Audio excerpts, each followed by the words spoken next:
मैं, आपकी सोच, आपकी अपनी आवाज़। आज की कहानी एक थॉट से रिलेटेड है जो कि लाइफ में सच्चे दोस्त के प्रति जागरूक करती है। कहते हैं कि एक बार एक सम्राट अपने गुलाम के साथ एक बाग में टहल रहे थे।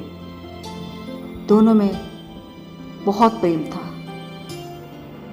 सम्राट ने कुछ फूल के बीज तोड़कर अपने गुलाम को प्रेजेंट किए और कहा, जरा चेक कर बताओ कि स्वाद कैसा है।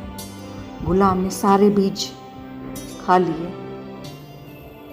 एक बीज जो लास्ट में बचा था उसको खाने के लिए जैसे आगे बढ़ा, सम्राट ने उसे रोका और कहा कि बताओ स्वाद कैसा है। तो गुलाम बोला, सम्राट, फल बहुत मीठा और स्वादिष्ट है।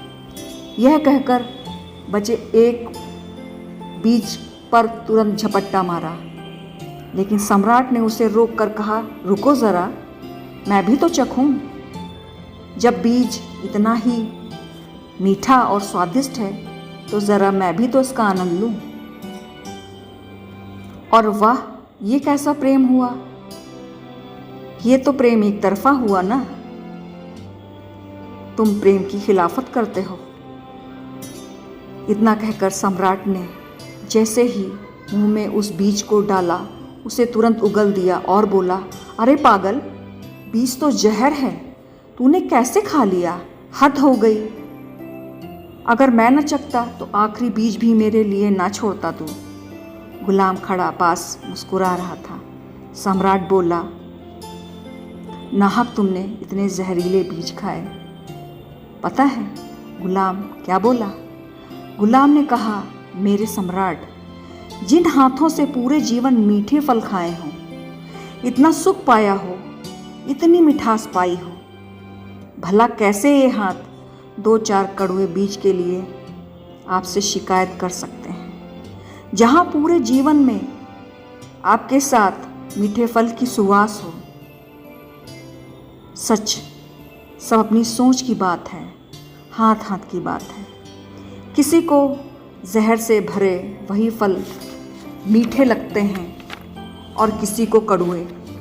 दोस्तों, कभी कभी हमारी लाइफ में इसी तरह कुछ खास रिलेशंस होते हैं जिनको हम जीवन में अपना सब कुछ जानकर और मानकर जीवन के प्रति हमेशा सुख और मिठास का अनुभव करते हैं। लेकिन कभी कभी कुछ मिसअंडरस्टैंडिंग इसी तरह कड़वे बीज की तरह ही लगती है।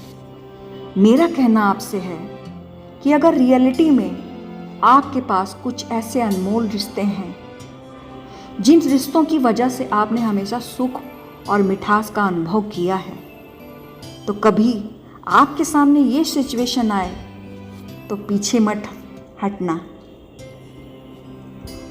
दोस्ती उसी तरह निभाना जिस तरह गुलाम ने सम्राट की तरह